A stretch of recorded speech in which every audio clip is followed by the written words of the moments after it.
Sesampainya di pinggir sungai, Broto yang ditugaskan ayahnya sebagai pemimpin rombongan diperintahkan untuk mencari ayam yang ditinggalkan oleh ayahnya. Namun ayam itu tidak ia temui di tempatnya, melainkan hanya sosok Bahrun, anak tertua Kisedo yang menunggu di seberang sungai. "Broto, apa kau mencari ini?" Terlihat Bahrun memegang ayam yang ditinggalkan oleh Raden Arya, dan ayam itu dalam keadaan hidup. Broto terlihat cukup lega.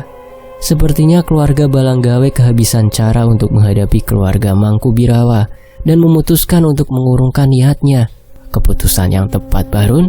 Aku tahu masih ada kebaikan di hati kalian. Mari ke rumah. Kalian semua kami undang dan kami jamu di rumah waras," ucap Broto dengan senyum di wajahnya. Ia sangat senang apabila bisa menghindari pertempuran yang pasti akan mengorbankan banyak nyawa. Mendengar ajakan Broto, Bahrun terdiam. Sebuah senyuman muncul dari bibirnya. Bukannya menanggapi ajakan Broto, Bahrun justru memotong kaki ayam tersebut, menggigit lehernya, dan menghisap darah ayam itu hingga habis. "Hei kalian Trah Mangkubirawa, apa kalian pikir kami akan menuruti perintah dari kalian? Apa kalian pikir kami takut lalu tunduk kepada kalian?" teriak Bahrun dengan sombongnya. "Majulah! Kami sudah mempersiapkan kematian yang pantas untuk kalian." Merasa dipermainkan, Broto kembali mengeluarkan keris pusakanya yang diikuti oleh seluruh pasukannya. "Bajingan kau Bahrun, kau mempermainkan kami. Akan kami perlihatkan neraka kepada kalian," ucap Broto seolah-olah memberi komando kepada saudara-saudaranya. Di belakang, Bahrun telah berdiri saudara-saudaranya beserta semua muridnya dan bala tentara demit yang ia tangkap selama ini. Dan di belakang Broto berbaris seluruh saudaranya beserta pusaka para panglima dan bala tentaranya bersiap. Seolah tahu akan rencana Kisedo, Raden Arya tidak turut berperang di tempat itu. Runtutan santet Watu Kali dikirimkan oleh Kisedo untuk menghabisi nyawa Trah Mangkubirawa dan warga desa. Namun Raden Arya menangkalnya dengan santet Geteh Abang yang mampu melumpuhkan musuhnya itu tanpa harus membunuhnya. Pertempuran sengit terjadi di perbatasan. Satu demi satu mayat bergelimpangan dari kedua belah pihak. Selama 3 hari 3 malam, adu ilmu fisik maupun batin terjadi di sana. Air sungai perbatasan pun mulai menghitam dengan dibanjiri darah korban yang didominasi oleh darah dari Trah Balanggawe. Kejadian ini disebut dengan nama Perang Rojopati. Di malam ketiga, terlihat kemenangan berpihak di sisi Trah Mangkubirawa. Seluruh anak dari Kisedo mati di tangan ke-12 anak Raden Arya. Kisedo dan sisa-sisa keluarganya melarikan diri dan mundur ke hutan.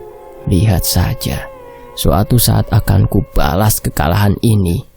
Aku pastikan seluruh Trah Balanggawe akan mati dengan mengenaskan. Sumpah serapah diucapkan oleh Kisedo sebelum meninggalkan perbatasan. Setelah menenangkan pertempuran, Broto dan pasukannya kembali ke desa dan membersihkan sisa-sisa pertempuran. Walaupun pertempuran telah usai, Broto masih melihat gelagat aneh dari Kisedo yang mundur ke hutan. Kondisi desa berangsur-angsur pulih. Tidak ada satupun warga desa yang terluka. Namun mereka membantu merawat anggota keluarga Raden Arya dan pasukannya yang terluka. Seminggu setelah perang usai, keluarga Raden Arya harus pergi untuk melaksanakan tirakat Muteh Geteh selama 1 bulan di lembah Argopuro. Hal ini dilakukan dikarenakan mereka merasa desa sudah aman dan untuk mempersiapkan kesaktian yang sudah mereka gunakan selama perang, agar dapat digunakan sepenuhnya lagi saat ada ancaman lain. Untuk menjaga desa, Raden Arya memerintahkan kedua anak bungsunya, Nyi Murti dan Cak Bahar, untuk mengawasi desa dan sisa wilayah keluarga Balanggawe. Walaupun tidak ada kejadian aneh, Nyi Murti dan Cak Bahar tetap berjaga untuk menghindari hal yang tidak diinginkan. 1 minggu setelah kepergian Raden Arya, satu persatu warga desa terserang penyakit yang aneh.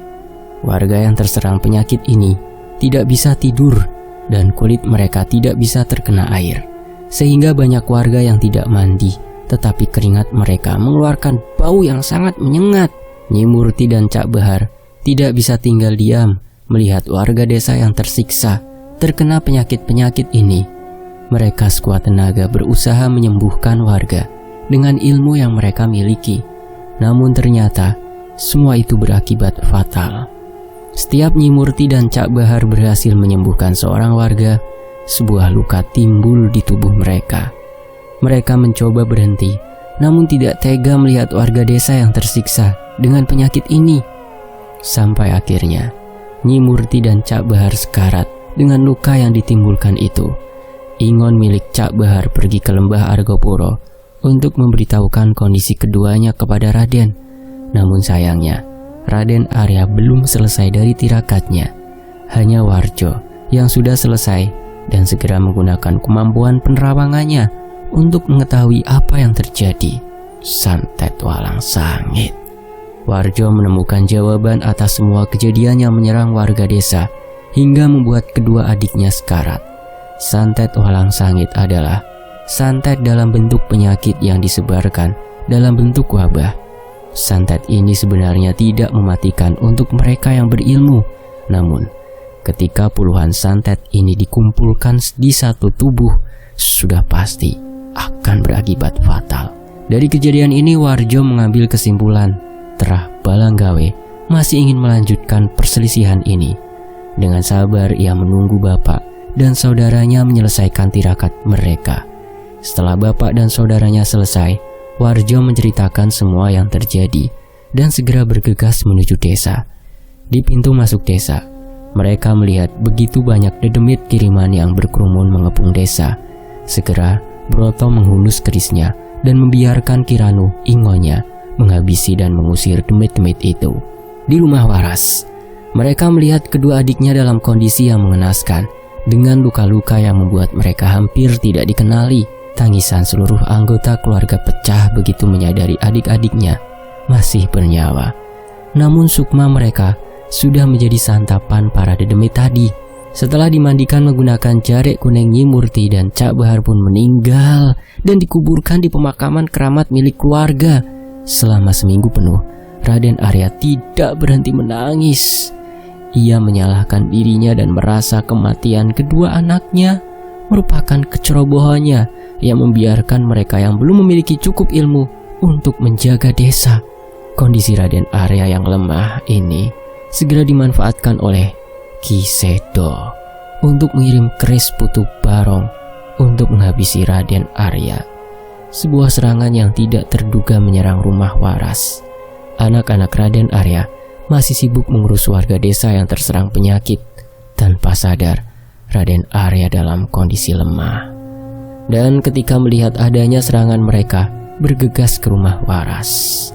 Namun yang mereka temukan adalah tubuh Raden Arya yang sudah dicabik-cabik dengan mengenaskan oleh keris Putu Barong kiriman Ki Sedo itu. Dengan kondisi itu, terlihat Raden Arya masih mempertahankan kesadarannya. Ia sengaja menunggu ke-10 anaknya yang ia yakini pasti akan datang. "Le, dengarkan Bapak, waktu Bapak sudah tidak banyak." Raden Arya mulai berbicara ketika semua anaknya berkumpul. Beberapa hari mereka mencoba menolong ayahnya, namun terlihat sia-sia. "Ini titah Bapak, jaga warga desa dan jangan biarkan Sedo melakukan kejahatan lebih jauh dari ini," ucap Bapak dengan nafas yang tersengal-sengal. Seluruh anak Raden Arya mengangguk, menyetujui titah ayahnya dengan menahan tangis dari matanya. "Kamu Karjo, walaupun kamu bukan yang tertua, kamu yang akan menjadi pemimpin Terah berikutnya. Karena Terah ini butuh pemimpin yang bisa berpikir jernih dan tidak gegabah, tetapi tegas sepertimu. Kamu tidak keberatan kan Broto?" ucap Raden Arya kepada Karjo sembari meminta persetujuan dari Broto. "Tidak Bapak, saya tidak keberatan. Karjo memang yang paling pantas mengemban tugas ini." Broto menyepakati pesan ayahnya. Mendengar pesan ayahnya dan kakaknya yang telah merestui, Karjo menerima tanggung jawab ini dengan tangan saudara-saudaranya di pundaknya dengan maksud memberikan dukungan. Melihat itu Raden Arya tersenyum. Sekali lagi ia memaksakan dirinya untuk berbicara. Bapak pamit jaga dan lindungi semua saudaramu. Tepat setelah kalimat terakhir, Raden menghembuskan nafas terakhirnya. Spontan seluruh anggota keluarga menangis meratapi kepergian Raden Arya. Terlihat Karjo masih terus menunduk, menahan rasa sedih, dan mencoba menerima seluruh tanggung jawab yang dipercayakan kepadanya. Hari itu menjadi hari yang kelam. Seluruh warga desa sedih kehilangan sosok pengayom yang tidak pernah berhenti memikirkan kondisi mereka. Namun ketika mereka mengetahui bahwa Karjo yang dipercaya memegang tanggung jawab sebagai pemimpin Trah Mangkubirawa, warga cukup senang. Selama ini walaupun seluruh anak Raden sangat perhatian dengan warga, namun Karjo lah yang paling dekat dengan mereka. Saudara-saudara, tidak ada yang keberatan sedikit pun atas penunjukan Karjo sebagai pemimpin Trah berikutnya. Melihat Karjo masih menangisi kepergian ayahnya, mereka menunggu dengan sabar. Mereka siap menuruti titah dari Karjo. Apakah Karjo akan menghentikan semua ini? Atau justru Karjo akan menghabisi sisa Trah Balanggawe sebagai balasan atas kematian adik dan bapaknya? Di sisi lain, isak tangis yang masih terdengar. Karjo berdiri dengan menunjukkan wajahnya yang berwarna merah padam yang terbakar amarah. Air mata terlihat menetes tanpa henti dari matanya. Namun ia sadar dengan posisinya sekarang. Pantang baginya untuk menunjukkan kesedihannya di depan warga dan saudaranya. Perlahan ia berjalan keluar dari rumah waras. Sebagai saudara tertua, Broto memberanikan diri mempertanyakan keputusan Karjo. Lek Karjo, piye keputusanmu? Semua yang ada di situ diam, menunggu jawaban dari Karjo. Ia hanya membalikkan badan dan menatap garis langit yang terlihat dari luar rumah waras. Kita persiapkan semuanya. Kita akan membalas apa yang sudah mereka perbuat dengan sesuatu yang lebih hitam. Tegas Karjo. Siapkan semuanya. Kita akan membalas apa yang sudah mereka perbuat dengan sesuatu yang lebih hitam. Tegas Karjo. Semua mata saudaranya tercengang. Mereka tidak menyangka Karjo yang selama ini tenang bisa semarah ini. Dari ucapannya, mereka sudah menduga apa yang akan diputuskan oleh Karjo. Mas Karjo, santet apa yang akan kita gunakan untuk menghabisi Ki Sedo? Tanya Warjo dengan bibir bergetar. Terlihat Warjo gemetar, takut mendengar jawaban yang akan keluar dari mulut Karjo. Karjo membulatkan niatnya dan menjawab sesuai dugaan mereka. Santet balung ireng. Kemenangan Trah Mangkubirawa di Perang Rojopati harus dibayar dengan kematian Raden Arya dan kedua anaknya.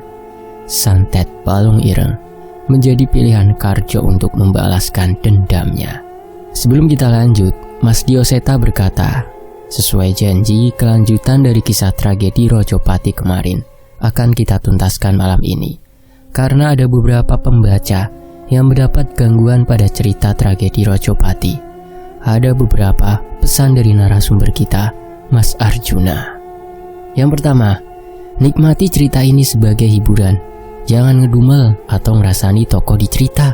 Yang kedua, jangan mengharap atau berhayal memiliki ingon-ingon seperti di cerita, apalagi untuk hal buruk. Yang ketiga, apabila merasa ada gangguan, berarti saat menyimak cerita ini lebih baik di skip saja. Dan jangan lupa untuk berdoa dan mohon perlindungan dari Yang Maha Kuasa. Dan mari kita lanjut. Dendam yang mendalam menciptakan kegelapan yang tak berujung.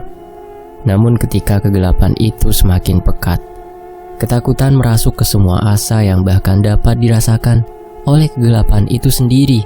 Kepergian Raden Arya Mangkubirawa dan kedua anak bungsunya meninggalkan kepedihan bagi ke-10 anaknya. Sebuah kesalahan fatal yang seharusnya tidak harus terjadi seandainya mereka lebih waspada. Santet balung ireng.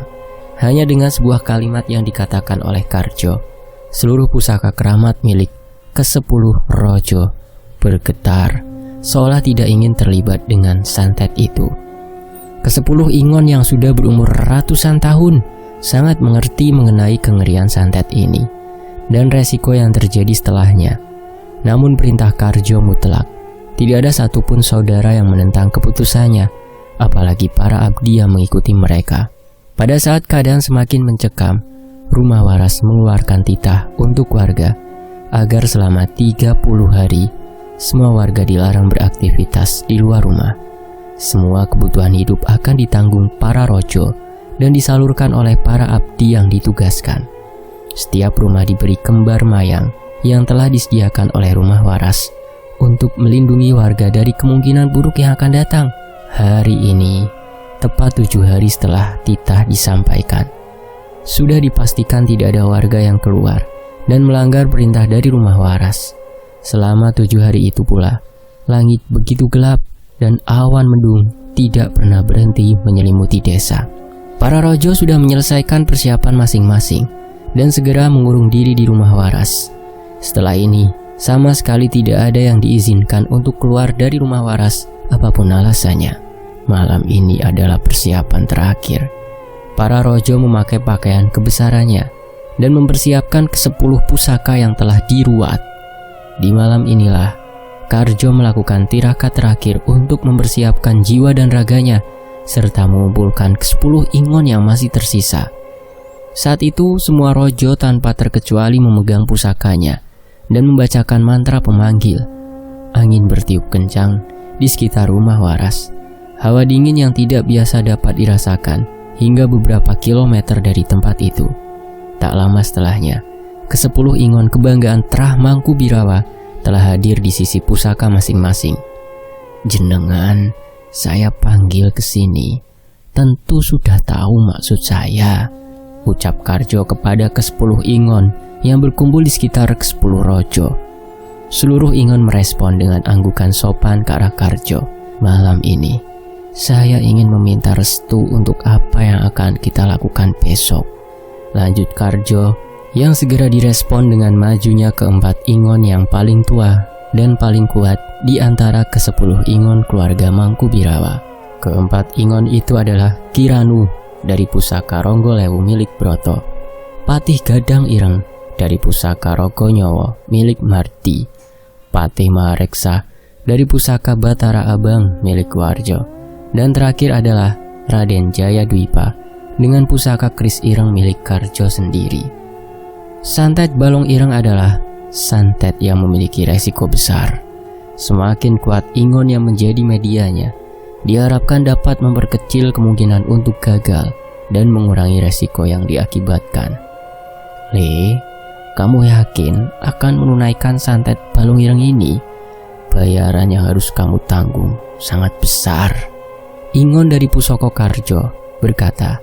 Raden Jaya merasa khawatir dan mencoba memperingati Karjo. Namun bukannya menjawab, Karjo malah mengeluarkan sebuah lembaran yang dibuat dengan kulit hewan. Di atasnya tertulis untayan aksara rumit yang ditulis menggunakan darah Karjo dan 9 saudaranya yang menanggung santet ini. Ini, kami sudah mempersiapkan ini sebagai bayarannya, ucap Karjo di hadapan ke-10 Ingon. Ke-10 Ingon melihatnya dengan bergetar. Sekarang mereka yakin Karjo tidak menginginkan sedikit pun kegagalan sehingga menyiapkan bayaran sebesar ini. Setengah dari sukmamu dan ke-9 rojo atas bayarannya? Ini sangat besar, peringat Raden Jaya kepada Karjo. Lawan kita adalah Kisedo dan sisa antek-anteknya. Bayaran yang pantas untuk memastikan permintaan terakhir Bapak bisa terwujud, ucap Karjo dengan tegas yang disetujui oleh 9 saudaranya. Ketika kehilangan setengah dari sukmanya, para rojo akan kehilangan sebagian kesaktian, bahkan mungkin sebagian umurnya. Tidak jarang bila sukmanya memang sudah lemah sejak awal, mereka akan langsung mati. Kali ini Karjo mengangkat kepalanya. Terlihat air mata dendam mengalir di pipinya. Tekad kami sudah bulat. Santet Balong Ireng harus dilaksanakan besok malam tanpa belas kasihan. Darah hitam mereka harus tertumpah tanpa tersisa. ketika kami merayakan pembalasan dendam kami. Di situ kalian bisa berpesta di atas kematian mereka," ucap Karjo yang penuh dendam. Sebelumnya Karjo belum pernah berucap sesadis ini. Malam itu juga, sebuah kesepakatan terbentuk di antara ke-10 Rojo dan ke-10 Ingon yang mengabdi kepada mereka masing-masing. Esoknya, hari yang diputuskan telah tiba. Ke-10 Rojo berkumpul di pendopo masing-masing dengan meletakkan pusakanya. Terbenamnya matahari di ufuk barat merupakan tanda ritual harus segera dimulai. 4 ekor ayam cemani, 4 kerbau hitam, 4 kambing hitam disembelih di hadapan ke-10 pusaka, dan darah hewan itu dikumpulkan jadi satu dengan 4 mangkuk darah dari pemilik pusaka tertua. Berbeda dari biasanya, pemanggilan Ingon ke-4 pusaka terkuat dipanggil dengan mengucapkan mantra kuno yang telah diwariskan lebih dari ratusan tahun. Dengan semua ritual itu, ke-4 Ingon hadir dengan wujud yang hampir tidak dikenali. Mereka menggunakan jubah hitam kelam dan segera meminum darah yang disajikan oleh ke-10 Rojo. Seketika kulit mereka menjadi gelap, segelap dendam yang akan mereka tuntaskan. Bersamaan dengan hujan yang turun dengan deras, ke-4 Ingon menghilang untuk menunaikan tugas terbesarnya. Sementara itu di sisi lain, di kawasan hutan milik Trah Balanggawe, dari ke-100 orang abdi setia Ki Sedo, hanya tersisa 10 orang yang masih hidup. Trah Balanggawe yang masih tersisa hanya Ki Sedo sendiri dan istrinya Nyi Laras yang sedang hamil tua. Di hutan tersebut terdapat sebuah rumah tua yang dibangun dengan kayu pohon keramat dengan ornamen dinding dari tulang belulang hewan yang sudah dikorbankan. Tempat ini adalah tempat di mana keluarga Trah Balanggawe melakukan pemujaan terhadap demit-demit peliharaannya. "Pak, firasatku ndak enak. Ke-10 anak Raden Arya pasti ndak akan tinggal diam," ucap Nyi Laras kepada Ki Sedo yang juga terlihat gelisah. "Maafkan aku, Laras. Semalam guruku, Ki Rosid, mendatangi di mimpiku. Dia memberi petunjuk agar anak kita yang saat ini berada di perutmu harus dikeluarkan malam ini juga, apapun caranya," ucap Ki Sedo dengan wajah yang tidak tega. Terlihat Nyi Laras mencoba menahan rasa sedihnya. Ia tak tahu apakah bayi yang belum genap 9 bulan ini dapat bertahan hidup apabila dikeluarkan malam ini. Namun firasat yang ia dapat jauh lebih mengerikan dibanding pertaruhan yang ditawarkan. "Bagaimana keputusanmu, Laras? Waktu kita tidak banyak lagi," tanya Ki Sedo yang sadar akan bencana yang segera menghampirinya. Nyi Laras mengangguk sambil mengelus-elus perutnya yang berisi bayinya yang bernasib malang. Terlihat air mata menetes di pipinya, menyayangkan semua kejadian ini. Namun inilah bayaran atas perbuatan Trah Balanggawe, dan hanya ini satu-satunya cara untuk menyelamatkan garis keturunan mereka. "Pak, aku melihat ketakutan di wajahmu. Belum pernah aku melihatmu seperti ini, Pak. Jika ini adalah keputusanmu, maka sudah seharusnya itu yang kita lakukan," jawabnya dengan pasrah. Mendengar jawaban Nyi Laras, Ki Sedo cukup lega. Ia mulai mempersiapkan segalanya, mulai dari mengumpulkan seluruh demit alas untuk menjaga hutan ini, hingga membuat pagar gaib di antara hutan dan rumah. Persalinan Nyi Laras dilakukan oleh Ki Sedo sendiri, dibantu dengan abdi tertua Trah Balanggawe, Mbok Narti. "Mbok, setelah berhasil mengeluarkan anak ini, segeralah lari sejauh mungkin, namun tinggalkan ari-arinya di tempat ini," jelas Ki Sedo pada abdinya itu. Mbok Narti mengerti. Segera mereka melakukan persalinan yang berjalan dengan lancar dan cukup cepat. Rumah di tengah hutan itu dihiasi suara tangisan bayi laki-laki yang cukup keras. Dengan segera, Mbok Narti menyerahkan ari-ari anak itu kepada Ki Sedo. Belum sempat memulihkan kondisi istrinya, suara ledakan besar terdengar di ujung hutan. "Pak, itu suara apa?" ucap Nyi Laras yang masih lemah. "Mereka sudah datang. Kamu tenang saja. Aku sudah memasang pagar untuk menghalangi mereka," ucap Kisedo menenangkan istrinya yang terbaring lemah. Di pelukan Mbok Narti, anak yang baru lahir itu terus menangis. Kisedo mendekati dan membacakan sesuatu ke telinga bayi itu. "Nak, ingatlah, kamu harus bisa membunuh semua orang yang sudah jahat dengan keluargamu ini ya nak," bisik Kisedo dengan tegar. Segera ia mengalihkan pandangannya ke Mbok Narti dan memerintahkannya untuk meninggalkan tempat ini. Setelah memastikan anaknya telah pergi, Kisedo pun keluar untuk memeriksa apa yang sudah terjadi dan melihat sisa-sisa pengikutnya. Saat melihat semua pengikutnya masih berjaga dan berkegiatan seperti biasa, ia terlihat cukup tenang. Namun ia mulai curiga ketika melihat ribuan demit yang ia tugaskan untuk menjaga hutan ini tidak terlihat satupun di hadapannya. Sebelum sempat mencari keberadaan demit-demit itu, terjadi keanehan pada sisa-sisa pengikutnya itu. Kisedo, apa ini?" Salah satu pengikut Kisedo menghampirinya dengan wajah yang kesakitan, dengan seluruh tubuhnya mulai membiru. Kisedo mencoba mendekat, namun ketika ia melihat apa yang terjadi pada pengikutnya, ia mengurungkan niatnya. Satu persatu bagian tubuh yang membiru terputus dari tubuhnya. Jari tangan, jari kaki, lengan, dan setiap persendiannya mulai terputus secara beruntun. Anehnya, tidak ada setetes pun darah yang menetes dari sisa bagian tubuh yang terpisah. Yang mengerikan lagi, dari sela-sela kulit mereka terlihat tulang mereka mulai menghitam. Kisedo pun berteriak, "Trah Mangkubirawa, sungguh biadab kalian!" teriak Kisedo yang gentar melihat kejadian ini. Tubuhnya lemas hingga terduduk di tanah. Ia tidak pernah menyangka anak-anak yang tersisa dari Trah Mangkubirawa mau dan mampu merapalkan ilmu santet yang sehitam ini. Sekarang ia tidak heran.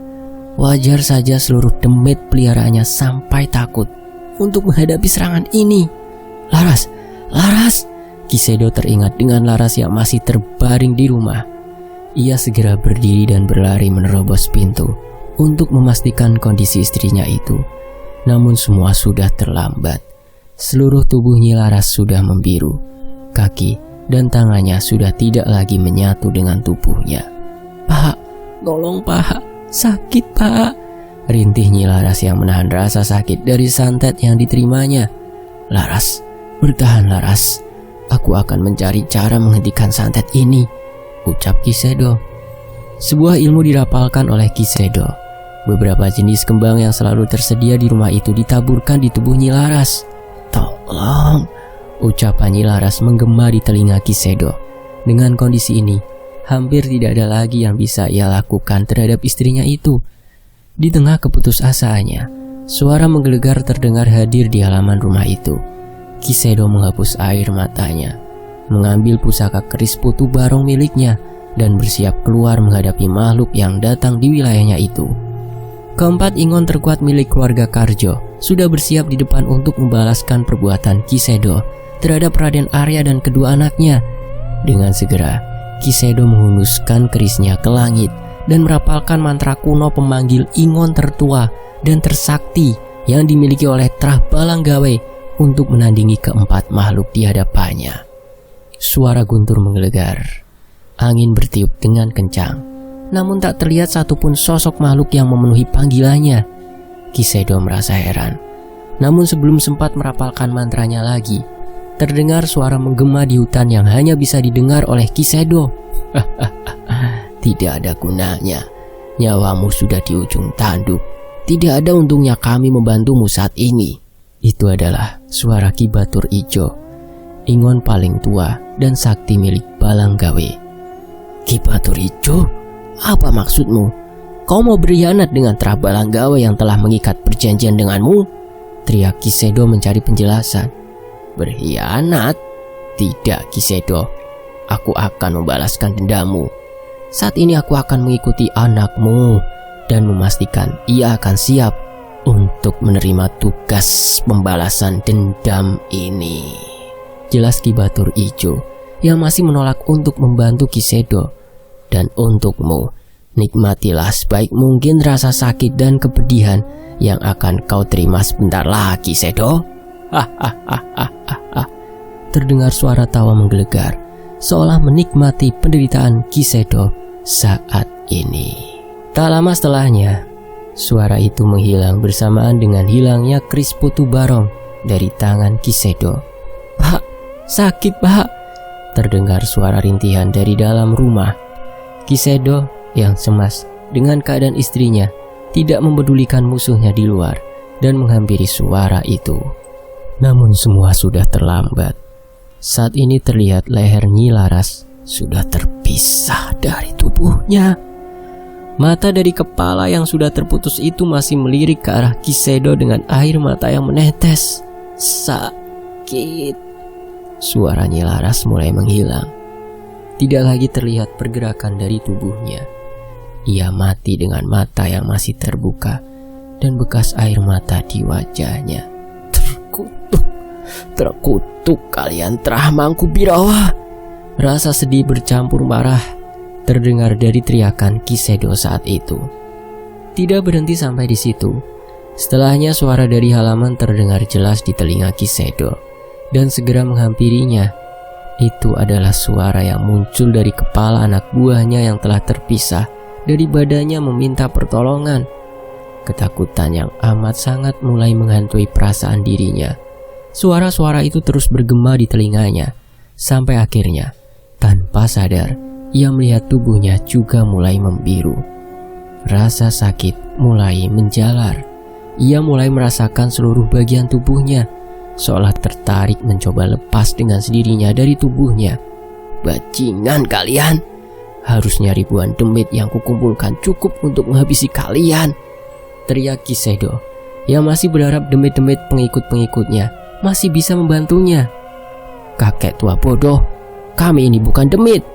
Kami ini berasal dari berbagai macam kerajaan, dan tidak sedikit dari kami adalah para panglima yang pernah menaklukkan lebih dari puluhan kerajaan.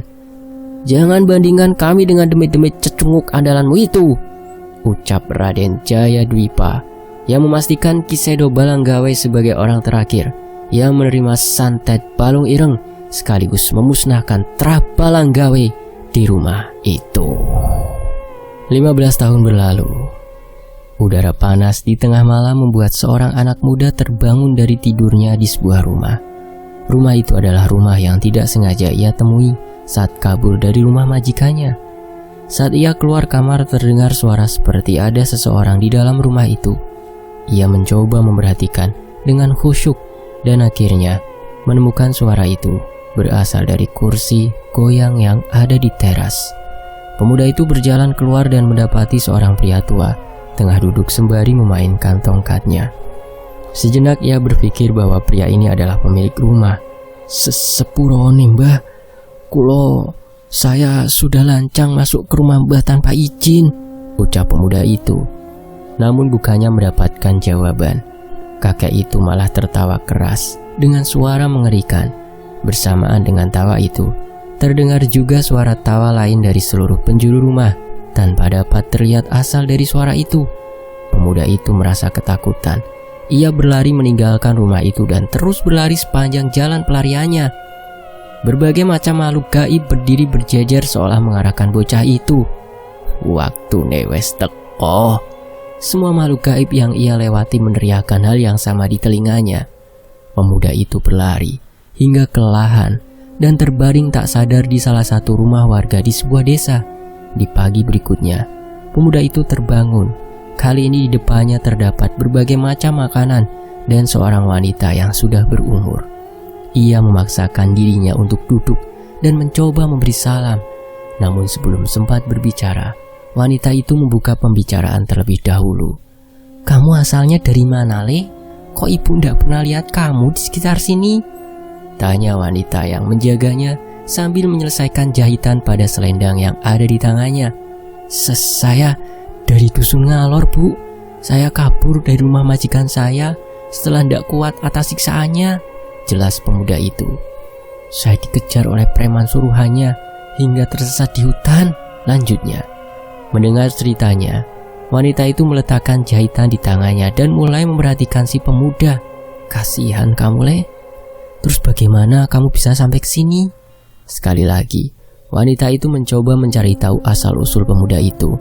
Di hutan saya tersesat di sebuah rumah. Saat terbangun, sudah ada banyak demit di sana dan mulai mengejar saya. Hingga akhirnya terhenti di sini dan kehilangan kesadaran. Wanita itu berpikir sejenak. Dia mengingat pelindung gaib yang dia pasang di rumahnya.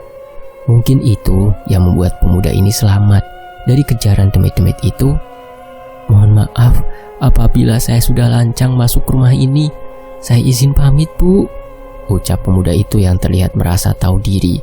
Sebelum sempat meninggalkan tempatnya, wanita itu menahannya. Sudah, ndak usah minta maaf. Kamu di sini dulu aja. Tempat sini aman buatmu. Kalau kamu mau, kamu bisa membantu mengurus ternak milik keluarga saya. Wanita itu mencoba menawarkan kemungkinan terbaik untuk membantu pemuda itu. Yang bener, Bu. Matur suwun banget, Ibu. Sumiati. Nama saya Sumiati. Panggil saja Bu Sum. Pemuda itu segera menghampiri wanita itu dan mencium tangannya untuk menyampaikan rasa terima kasih dan baktinya. Lah jenengmu sapa, Le? Tanya wanita yang senang ketika pemuda itu menerima tawarannya. Nami kulo Toha, Bu. Dan santet balung ireng ini selesai. Terima kasih sudah mengikuti cerita ini hingga selesai. Saya harap semua cerita ini dapat disikapi dengan bijak. Seperti catatan di awal, mohon dikurangi angan-angan untuk memiliki ilmu sejenis dengan maksud yang tidak baik. Dengan berakhirnya kisah para rojo dan asal-usul Ludruk ireng ini, maka sudah saatnya kita akan kembali ke cerita alur maju Cahyo dan Danan yang harus berurusan dengan Ludruk topeng ireng di masanya. Semoga menghibur ya, dan mohon maaf kalau ada intonasi nada yang kurang berkenan di hati para pemirsa Fakta Sejarah. Terima kasih ya untuk Mas Kris atau Dioseta, dan tentunya untuk teman-teman yang sudah menyimak kisah ini di sini. Nantikan kelanjutannya hanya di Fakta Sejarah, masih dari Dioseta. Saya pamit, wassalamualaikum warahmatullahi wabarakatuh. Alhamdulillahirabbil alamin.